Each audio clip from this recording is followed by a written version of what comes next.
Kembali di Market Review dan pemirsa, pemerintah tengah menyiapkan insentif tambahan bagi industri yang terdampak pandemi COVID-19, di mana stimulus tersebut berupa subsidi listrik yang diharapkan dapat menggairahkan ekonomi para pelaku usaha dalam beberapa bulan ke depan. Pemerintah terus menempuh berbagai upaya demi mendorong ekonomi nasional yang terpuruk akibat pandemi COVID-19. Salah satunya ialah dengan menyiapkan stimulus tambahan bagi sektor industri berupa keringanan pembayaran atau subsidi listrik. Di mana pihak Kementerian Perindustrian telah mengirimkan surat edaran kepada PT Perusahaan Listrik Negara Persero.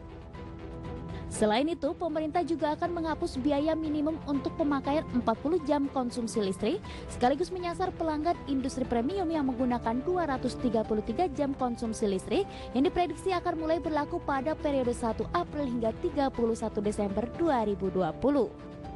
Menteri Perindustrian Agus Gumiwang Kartasasmita mengungkapkan bahwa total kebutuhan stimulus untuk merealisasikan rencana tersebut diprediksi dapat mencapai 1,85 triliun rupiah dalam 9 bulan ke depan.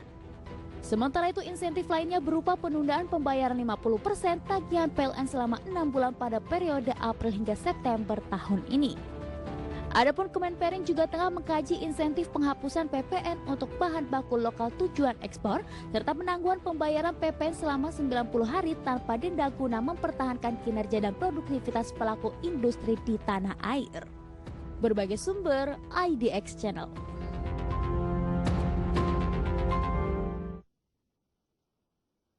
Ya, jika tadi saya berbincang bersama Agus Pambagio mengenai bagaimana sebetulnya supply and demand di sektor retail ataupun di masyarakat. Kita kemudian akan membahas spesifik ke industri bersama Bapak Fahmi Radi. Beliau adalah pengamat ekonomi energi UGM. Selamat pagi, Pak Fahmi. Selamat pagi, Mas Adrian. Ya, terima kasih sudah bergabung bersama kami. Sehat, Pak Fahmi? Sehat, alhamdulillah. Ya, sedang di rumah nampaknya. Baik, sehat selalu Pak Fahmi. Pak Fahmi bicara mengenai satu berita tadi yang sudah disampaikan bahwa sebetulnya pemerintah akan memberikan stimulus kepada industri berupa subsidi listrik lah ya. Sejauh mana ini sebetulnya dapat menjadi sebuah stimulus yang sudah lama ditunggu oleh teman-teman industri dan dapat menjadi satu hal yang akan mendukung akselerasi mereka di normal baru ini. Oke, saya kira yang pertama kan pemerintah sudah memberikan insentif gitu ya, masih terbatas pada pelanggan 450 dan 900, dan itu memang dapat mengurangi beban masyarakat karena terpuruk akibat COVID-19 gitu ya. Nah, kemudian sekarang sudah masuki normal baru. Sebelumnya kan industri tadi itu kan banyak yang meliburkan, kegiatannya tidak mencapai kapasitas maksimal dan mereka rugi tadi. Nah, oleh karena itu stimulus pemerintah dalam bentuk keringanan tarif listrik itu saya kira sangat dibutuhkan gitu ya, oleh industri tadi. Minimal industri dapat kembali beroperasi sesuai dengan kapasitas normal tadi. Nah, kalau industri itu bisa beroperasi sesuai kapasitas normal, maka itu akan ada kembali kegiatan ekonomi tadi gitu ya. Nah, nantinya ini akan memberikan kontribusi kepada pertumbuhan ekonomi. Jadi saya sangat setuju, sangat dibutuhkan gitu ya. Tapi memang biayanya ini cukup besar dan itu tidak bisa dibebankan pada PLN gitu ya. Itu harus dibebankan dari negara, dari APBN gitu ya, yang nanti dialokasikan untuk PLN tadi. Ya, artinya PLN sebetulnya oke-oke saja untuk kemudian memberikan pelayanan ini, namun selama ditanggung oleh pemerintah, PLN oke-oke saja gitu ya? Saya kira ya. Jadi sesungguhnya pemberian insentif itu ini kan program pemulihan ekonomi yang dilakukan oleh pemerintah dengan mengalokasikan anggaran dari APBN. Nah, salah satunya itu digunakan untuk tadi memberikan kompensasi keringanan tarif listrik untuk industri. Jadi sebelumnya itu harus diperpanjang dan diperluas ke industri. Ya. Dan ini manfaatnya cukup besar gitu ya. Baik. Ya, yang kemudian dapat dipertanyakan berikutnya adalah bagaimana sebetulnya dana stimulus ini yang kemudian nantinya akan dibayarkan kepada PLN dapat dicairkan secara cepat gitu, karena kan operasional sudah mulai beroperasi dan beban operasional untuk PLN juga akan kemudian bertambah gitu. Nah, Anda melihat pola dari bagaimana sebetulnya pemerintah bicara mengenai stimulus ini betul-betul melakukan tanggung jawabnya lah ya untuk menyalurkan stimulus kepada perusahaan BUMN agar perusahaan BUMN juga dapat secara maksimal memberikan pelayanan dalam rangka realisasi stimulus pemerintah. Ya, jadi sekali lagi bahwa PLN itu pelaksana dari programnya pemerintah dalam pemulihan ekonomi itu ya. Nah, sehingga biaya keringanan tadi itu harus ditanggung oleh negara dalam bentuk kompensasi. Nah, kalau kita melihat data tahun ini yang sudah dialokasikan oleh pemerintah kepada PLN itu sekitar 42 triliun rupiah. Itu segera dicairkan tadi. Ya. Baik. Artinya ini memang pemerintah serius dan dalam memberikan insentif tadi tidak mengorbankan PLN. Kalau itu semua ditanggung PLN, saya khawatir PLN itu akan berubah menjadi perusahaan lilin negara karena bangkrut gitu loh. Baik, ya. Selain supply dalam hal pasokan listrik, kita juga bicara mengenai aksesibilitas ataupun rasio elektrifikasi lah ya. Di daerah di seluruh Indonesia banyak kemudian investasi-investasi yang tidak jadi dilakukan di beberapa daerah di Indonesia karena elektrifikasi di sana belum kemudian maksimal. Nah, dari kacamata stimulus ataupun memanfaatkan ini sebagai sebuah momentum untuk akhirnya meratakan elektrifikasi, kemudian tetap menggairahkan suasana investasi di Indonesia pada saat pandemi. Sejauh mana ini dapat dilakukan sih sebetulnya, Pak Fahmi? Nah, kalau kita mendasarkan pada rasio elektrifikasi itu ya, sesungguhnya yang dicapai itu sudah 98,2% dari target 100% itu. Artinya tinggal sedikit gitu ya yang ingin dicapai dengan elektrifikasi tadi, sehingga pada saatnya kalau sudah mencapai 100% itu seluruh Indonesia sudah terang benderang gitu. Nah, hanya untuk mencapai rasio 100% elektrifikasi tadi itu memang masih dibutuhkan adanya investasi gitu ya, untuk membangun pembangkit listrik, jaringan distribusi, jaringan transmisi. Nah, ini butuh investasi yang cukup besar gitu ya. Nah, tetapi ini domain dari PLN tadi, bukan domain dari pemerintah untuk memberikan dana untuk investasi gitu ya. Baik. Nah, PLN ini bisa menggunakan sumber dana internal maupun eksternal, atau juga mengundang investor untuk membangun tadi infrastruktur listrik tadi. Baik, ini menarik Pak Fahmi, seperti tadi disampaikan di segmen sebelumnya bahwa akan ada capital expenditure dan juga operational expenditure yang dipotong. Sebanyak 39 triliun kalau tidak salah. Nah, untuk meratakan elektrifikasi ini ataupun rasio elektrifikasi ini akan terganggu nggak dengan hal ini? Oh, saya kira akan sangat terganggu ya. Karena bagaimana juga PLN perlu investasi untuk mencapai tadi 100% rasio elektrifikasi. Itu pertama. Nah, kemudian yang kedua, kalau Erick Thohir itu mengatakan akan memotong capex-nya PLN, nah saya justru menanyakan, karena ini merupakan corporate action dari direksi PLN itu ya, bukan kewenangan Menteri BUMN.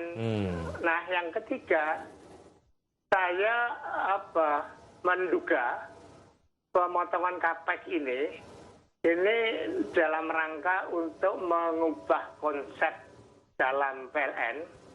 Jadi PLN hanya mendistribusikan setrum gitu ya. Sementara untuk pembangunan untuk pembangkit, kemudian transmisi dan distribusi itu diserahkan pada swasta. Nah, ini saya khawatir kalau konsep itu benar-benar dilakukan, ini justru melanggar amanah pasal 33 UUD 45. Oke, tapi kan yang ini kan menyangkut masalah kebutuhan orang banyak baik, yang dipulung-pulung negara melalui PLN. baik. Itu. Ya, mungkin atau tidak ini kemudian dilakukan karena memang mungkin kementerian ataupun pemerintah tidak puas dengan kinerja PLN dalam hal perataan rasio elektrifikasi dan lain sebagainya. Kita akan bahas usai jeda berikut ini, Pak Fahmi, tetap di Market Review. Usai jeda kami akan segera kembali.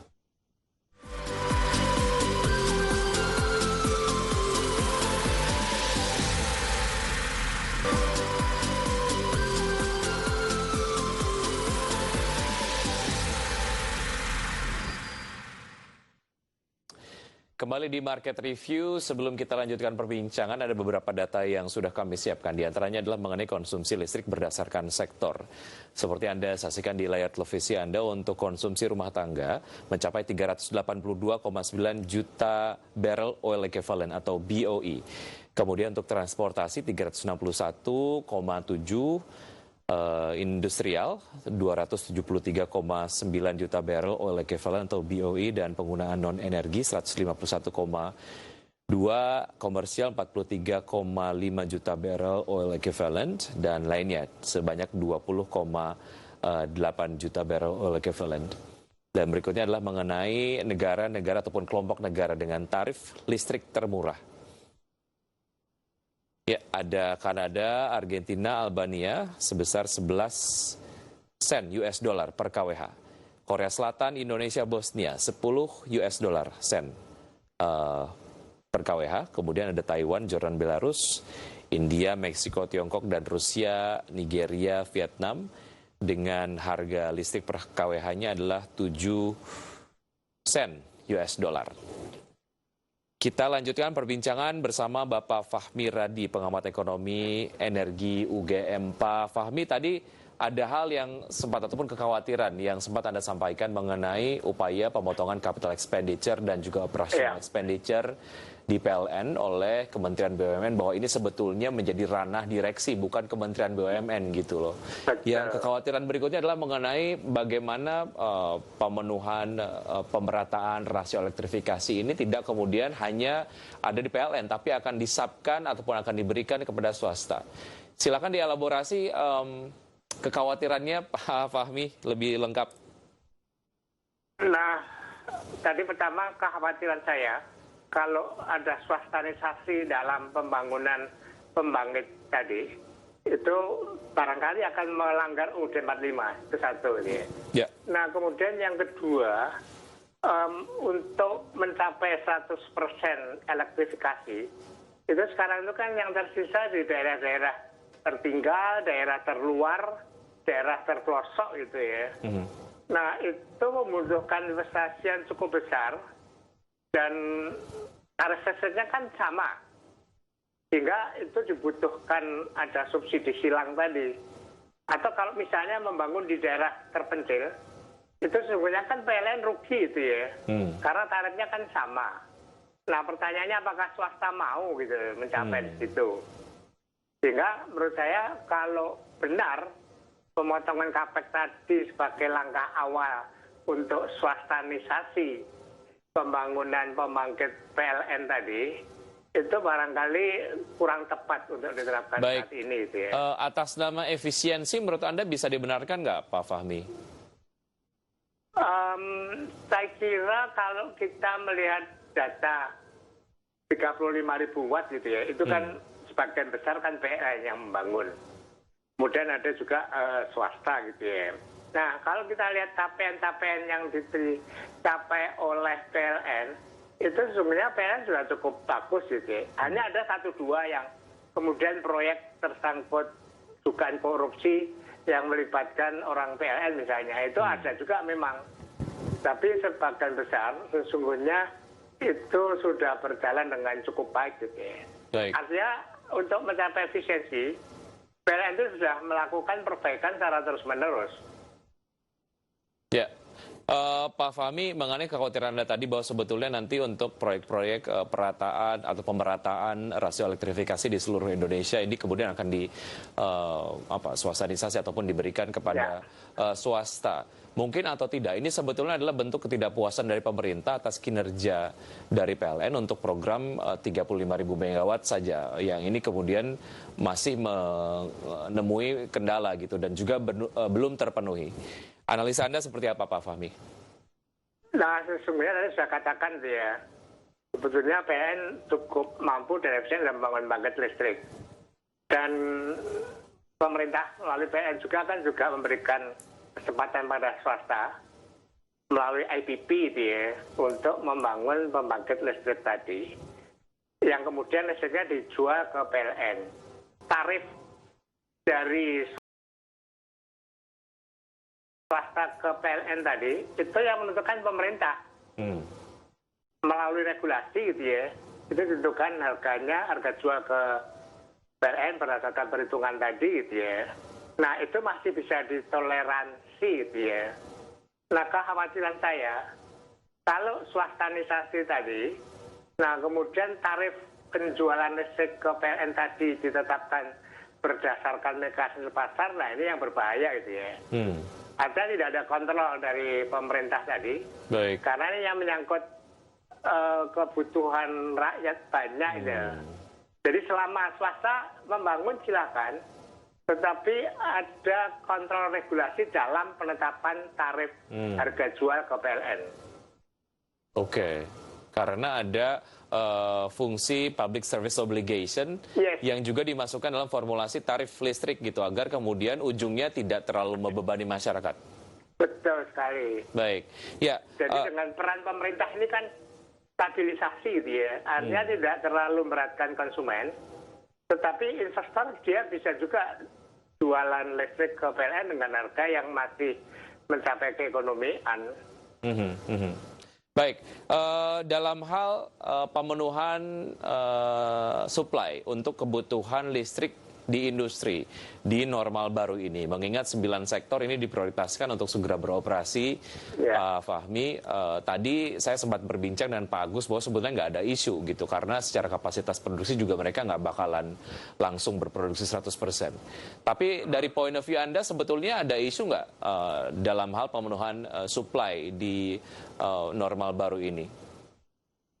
Nah, saya kira tadi data sudah menunjukkan bahwa pelanggan konsumsi itu kan konsumsinya besar daripada industri itu ya. Itu satu. Nah kemudian selama pandemik itu konsumsi sektor rumah tangga itu kan meningkat karena work from home gitu ya.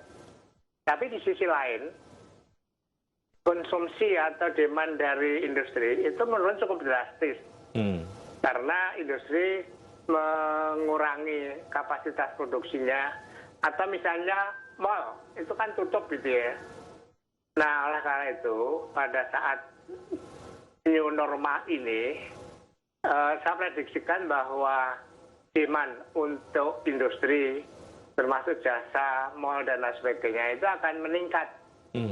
Nah kalau kemudian pemerintah memberikan insentif keringanan, ini saya kira akan cukup membantu gitu ya bagi industri untuk kemudian menjalankan roda ekonomi kembali di situ. Jadi saya kira itu sudah sangat tepat. Nah, saya kira supply dari PLN tidak masalah gitu ya dengan peningkatan demand dari industri pada saat new normal ini. Baik, ya permintaan mulai naik, apakah itu dari sektor konsumsi rumah tangga dan juga industri. Namun pada saat yang bersamaan bahwa ada protokol-protokol kesehatan ataupun mungkin ada kaidah-kaidah yang memang harus dilakukan pada saat normal baru ini. Ada concern nggak Pak Fahmi mengenai sebetulnya optimalisasi dari services yang akan diberikan oleh PLN kepada konsumen ya, in terms of rumah tangga dan juga teman-teman industri? Nah, selain insentif gitu ya, insentif yang diberikan kepada rumah tangga dan industri, maka perlu ada pelayanan optimal dari PLN tadi. Ada service excellent gitu ya, kepada semua pelanggan tadi. Nah misalnya itu ya, misalnya tingkat pemadaman itu semakin rendah. Ya. Nah kemudian juga kayak kejadian kemarin itu ya, saya kira kelemahan PLN dalam komunikasi tadi, hingga kemarin kan terjadi itu ya, pembengkakan tagihan, yang itu terjadi karena penghitungannya itu dibuat rata-rata 3 bulan. Nah tapi kemudian membengkak kan, nah kemudian banyak yang protes. Nah itu menunjukkan itu ya, service excellent atau layanan dari PLN kepada pelanggan itu belum optimal.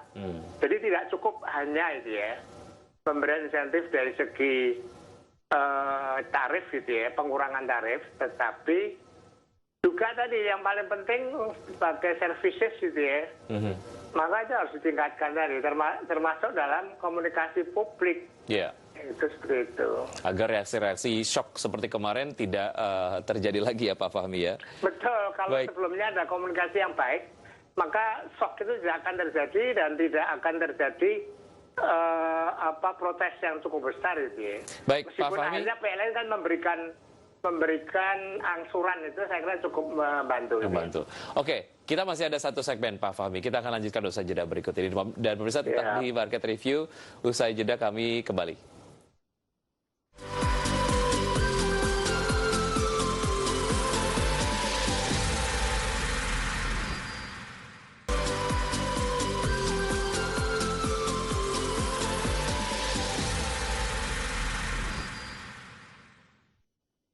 Ya, terima kasih Anda masih bersama kami. Kita sudah sampai di segmen terakhir, masih bersama Pak Fahmi Radi, pengamat ekonomi energi UGM. Pak Fahmi, bicara mengenai service of excellence, seperti yang Anda tadi sampaikan, yang paling penting dalam pemulihan ekonomi nasional ataupun kegiatan ekonomi di normal baru ini adalah bagaimana seluruh stakeholders, apakah itu pemenuhan energi, dalam hal ini adalah PLN, dapat memberikan pelayanan yang maksimal untuk industri. Karena jika kemudian pelayanannya maksimal, ini berpengaruh terhadap operasionalisasi perusahaan yang dapat berjalan maksimal pula. Dengan begitu aktivitas ekonomi bergerak, kemudian pemulihan ekonomi juga dapat tercapai. Untuk bisa mendapatkan gambaran sedikit, sebetulnya ketika terjadi pemadaman, Pak Fahmi, teman-teman industri ruginya tuh berapa banyak sih? Sehingga ini sebetulnya masyarakat juga jadi tahu, oke, jangan sampai ini juga terjadi di masa yang akan datang. Nah, salah satu faktor untuk mencapai service excellence tadi adalah tingkat pemadaman itu ya. Kalau berdasarkan data yang ada, itu tingkat pemadamannya semakin baik, mencapai hampir 0% itu ya. Tapi masih saja terjadi pemadaman. Nah, bagi industri itu ya, pemadaman dalam waktu tertentu itu jelas sangat merugikan itu ya bagi industri. Meskipun beberapa industri dia punya genset cadangan tadi gitu ya.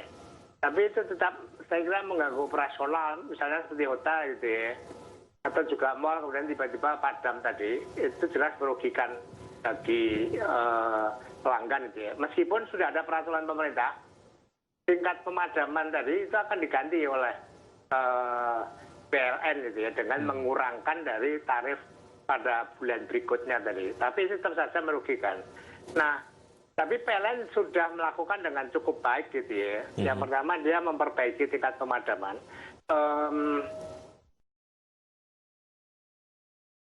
Digital control system.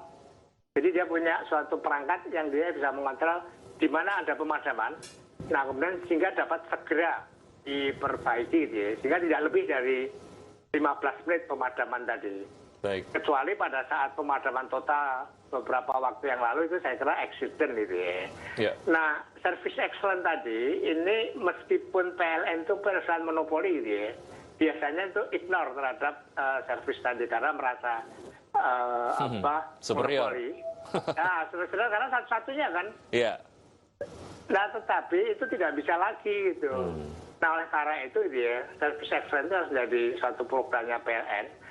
Dan ini kan sesungguhnya kan semacam budaya gitu ya. Ini harus paradigma service excellence tadi itu harus mulai dari dirut sampai dengan tukang sapu dia harus mempunyai paradigma service excellence. Saya berikan contoh misalnya pada saat Jonan menjadi direktur kereta api, itu kereta api itu kan sekarang perubahannya luar biasa dalam mencapai service excellence. Ini sebagai contoh sama-sama perusahaan monopoli gitu ya. Jadi PLN ke depan tadi harus memprioritaskan service excellence tadi, terutama untuk tingkat pemadaman harus ditekan sampai 0%. Oke. Mengenai effort dari PLN untuk mendengar keluhan dari masyarakat ataupun industri ketika terjadi sesuatu. Sebetulnya tadi saya sempat baca artikel bahwa YLKI meminta PLN membuka akses seluas-luasnya agar keluhan dari masyarakat mengenai pelayanan PLN itu bisa tersampaikan dengan baik. Menurut Anda seperti apa ke depannya, Pak Fahmi? Nah, melihat kasus pembengkakan tagihan tarif listrik, itu kan PLN dengan sikap kemudian membentuk posko gitu ya, posko layanan untuk pengaduan. Saya kira di beberapa tempat untuk melayani tadi, sehingga agak mengurangi lah rasa kekecewaan dari konsumen tadi.